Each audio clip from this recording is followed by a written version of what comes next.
자라면서 아버지한테 너 왜 그랬니? 이런 말을 단 한 번도 들은 기억이 없어요. 항상 우리 미옥이 굉장히 저를 자랑스러워했고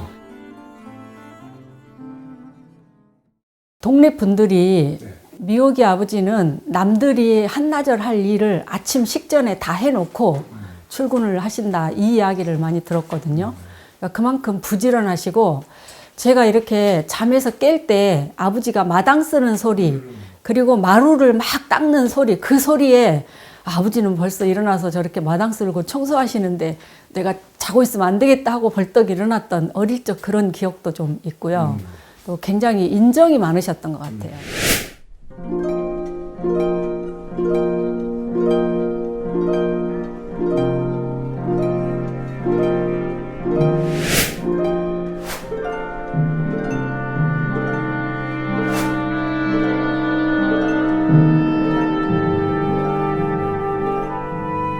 당신이 이게 무죄를 받지 못한다는 걸 이해를 못 하셨었어요. 처음 나오셔가지고. 이런 건 금방 무죄로 밝혀질 거라고 확신을 하셨던 것 같아요. 그런데 이제 그게 잘 안 되고 하니까 가족들이 전부 다 같이 청와대 앞에 가서 거적을 깔고 탄원을 하면은 되지 않겠느냐고 그렇게 말씀을 하신 적도 있었거든요. 근데 또 그때는 또 간암으로 투병도 하고 있었고 그랬기 때문에 어쩌면 더 절망이 더 2배, 3배로 오지 않았을까 하는 생각도 들어요. 전남대학병원에 이제 우리가 애들을 데리고 면회를 갔었는데 우리가 이제 올라오려고 할 때 그 환우복을 입었는데 끝까지 계속 이렇게 손을 흔들던 모습이 멀어질 때까지 그게 마지막 모습이었더라고요. 지나고 보니까.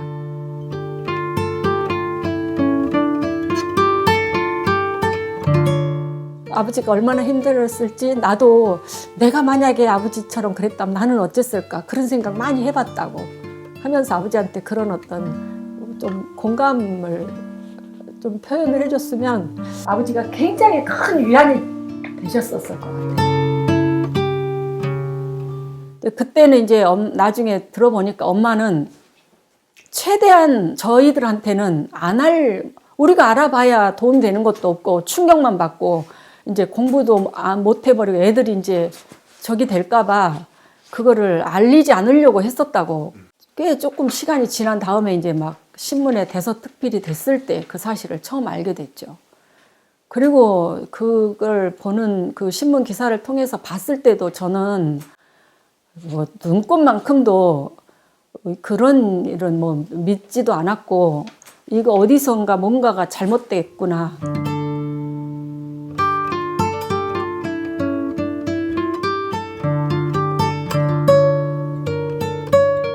엄마가 제일 가슴 아프게 했던 거는 이렇게 옆방에서 고문을 받으면서 비명을 지르는 소리가 들리는데 딱 내 나이 정도 되는 젊은 여자아이 목소리가 그렇게 들리더래요.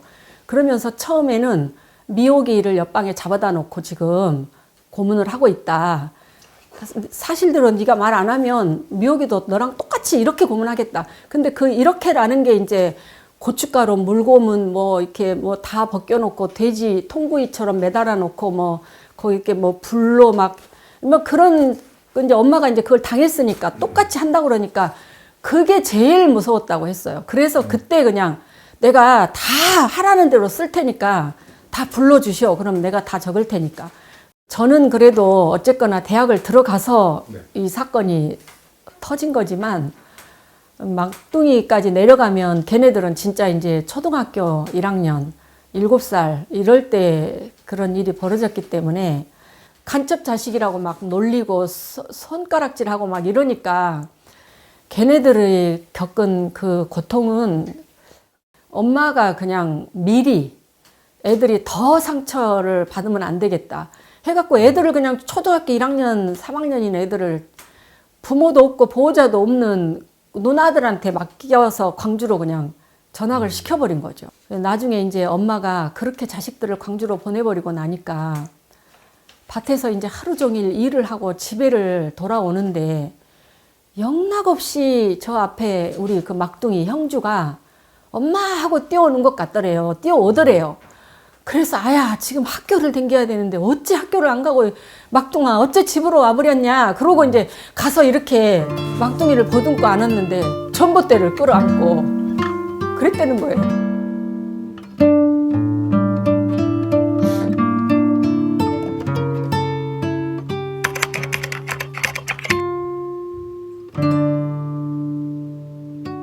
이제 사귀자고 해서 좀 개별적으로 이제 관계를 이렇게 그 선배의 아버님이 친구가 광주 경찰에 좀 높은 간부였던 것 같아요. 우리 집안 사건을 다 그러니까 확인을 한 거죠. 말하자면. 그래가지고 한 번은 주인 집으로 전화가 와가지고 불러서 나가서 만났는데 오르지 못할 나무는 쳐다보지를 말라고 그러면서 이게 현실적으로 그러니까 가망이 없는 일이다 하면서 만나지 말라고 딱 하더라고요. 그랬을 때 제가 속으로 생각했던 거는 나는 우리 아버지가 그렇게 죄를 지은 적도 없고 그걸 가지고 이렇게 하는 사람이면 나도 이런 사람을 부모님으로 모시고 살 그런 택도 없다. 그 길로 다시는 연락을 또 끊어버렸죠. 전두환이 뭐 뉴스에 나올 때마다 정말 마음 안에 그 막 진짜 어떤 살인적인 그런 분노가 일어나는 건 어쩔 수가 없더라고요, 저도.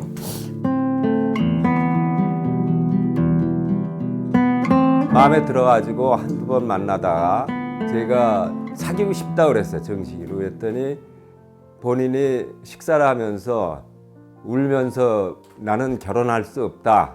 그러면서 그 사정 얘기를 하더라고요. 그 얘기를 듣고 알았다고. 그런데 이렇게 건강하고 진짜 씩씩하게 자라서 고맙다고 그 얘기를 했고 내가 할아버님하고 아버님한테는 말씀을 드려가지고 허락을 받고 오겠다. 그렇게 얘기를 했습니다. 그리고 이제 인사를 드리러 갔는데 할아버지가 그렇게 말씀을 하셔요. 네가 시대를 잘못하고 나서 안 겪어도 될 고초를 많이 겪었겠구나.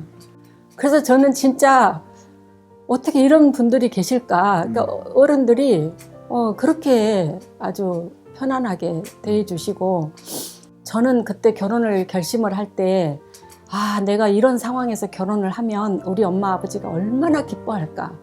그리고 얼마나 힘을 얻을 수 있을까. 저는 그게 마음 안에 정말 90%였어요. 그리고 사람들도 이제 시골에서 이제 저 집은 자식들도 다 이제 시집도 못 가고 아무도 다 간첩 집안이니까 못할 거라고 생각할 텐데 내가 이럴 때 남편이 모든 걸 그런 걸 다 이해를 해주고 심지어 시댁에서도 그렇게 이해를 해주고 감싸주고 하시니까 결혼을 진행을 하게 됐는데 그때는 정말 이렇게 아버지가 얼마나 좋아할까 그 생각이 제일 컸고요. 결혼하려고 이 사위 될 사람을 데리고 온다고 하니까 교도소에서 남편도 거기에 끼워준 거예요. 면회에. 그래서 이제 엄마랑 남편이랑 같이 음식도 좀 장만하고 해가지고 가서 아버지한테 이제 소개를 시켰죠. 아버지 이 사람하고 결혼을 하겠다고. 우리 아버지가 얼마나 좋아했겠어요. 교도소장 재량으로 일주일간 외출 허가를 내줬어요. 그래서 외출을 오셨는데 이제 머리도 빡빡 깎아서 머리도 없으니까 그때 돈으로 뭐 한 10만 원인가 20만 원 엄청 비싸게 주고 가발을 하나 사서 가발 쓰시고 옷은 조금 크기는 해도 그래도 남편이 입는 옷을 그대로 양복, 남편 양복에 남편 넥타이 메고 그러고 이제 결혼식 참석을 하시고 이런 감옥에 있는 간첩 딸한테 장가를 오는 놈이면 아주 난 놈이거나 어디가 좀 찌그러진 한 군데 모자라는 병신이거나 둘 중에 하나일 거라고 사람들이 그러면서 올라왔대요.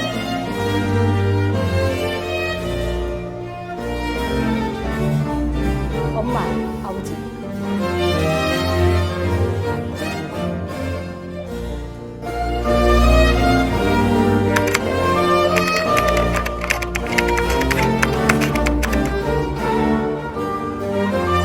반드시 될 거라고 믿으면서도 정말 안 될 것 같다라는 그런 불가능한 일이겠구나 그런 생각을 갖지 않을 수 없는 그런 상황이었거든요. 근데 아무튼 그렇게 무죄를 받았을 때 정말 얼마나 진짜 아버지 생각이 났는지 아버지가 살아 계셨을 때 무죄만이라도 알고 갔으면 그런 생각이 정말 컸고.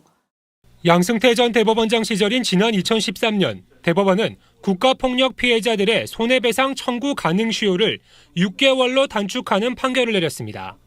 이 때문에 간첩 조작 사건인 진도 간첩단 사건 피해자 박동훈 씨는 재심에서 무죄가 선고되고 8달 뒤 소송을 내 국가 배상금을 받았지만 돈을 국가에 반환해야 할 처지에 놓였습니다.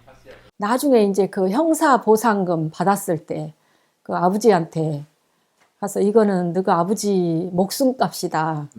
그러면서 완전히 그 민사까지 다 해결이 될 때까지는 내가 이 돈을 한 푼도 쓸 수가 없다고 이론 한 장을 안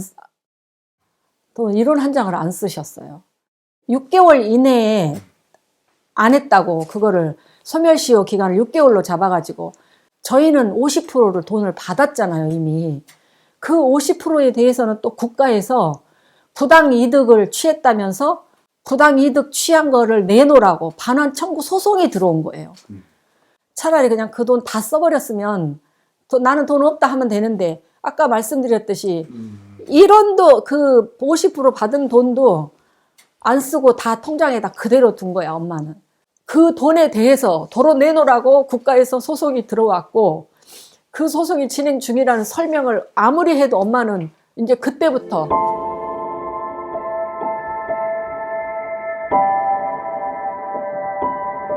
뇌출혈로 쓰러져서 의식이 없어서 그때부터 이제 병원에 가서 한 달 뒤에 병원에서 막 이것저것 조치를 해도 이제 안 되고 엄마는 돌아가신 거죠.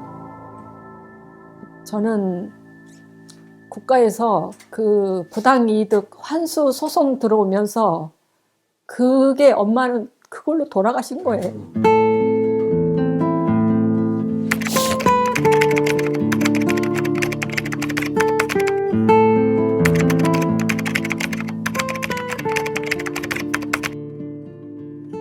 잘 풀려서 무죄도 나오고 배상도 받고 이러리라는 건 아무도 모르는 상태였죠, 사실은. 정말 반드시 그렇게 돼야 된다 하면서도 안 될 것 같다라는 그런 국가적인 상황이나 이런 게. 근데 이제 그런 일이 이루어졌을 때 진실의 힘이라는 이런 걸 만들므로써 이거를 잊지 않을 수 있고 기억할 수 있으면서 한 개인, 한 가정의 사건이 객관화될 수 있는 국가의 사건으로, 국가의 피해자로 이렇게 남을 수 있는 계기가 되는 것 같아요. 진실의 힘, 이제 그 같이 피해자 분들하고 진실의 힘에서 제주도 2박 3일 여행을 다녀오셨거든요. 그래서 그 조그마한 앨범까지 이렇게 만들어가지고 했을 때 엄마가 얼마나 기뻐하고 아주 좋아하고 이렇게 난생 처음 이런 호강은 처음 받아봤다고. 좋은 데 가서 먹는 것도 실컷 먹고 이렇게 좋은 데 구경도 하고 이렇게 하면서 호강을 했노라고 그러시더라고요. 그래서 진실의 힘이 엄마, 아버지가 저 세상에 계시면서 물려준 어떤 유산이 아닐까 그런 생각도 들고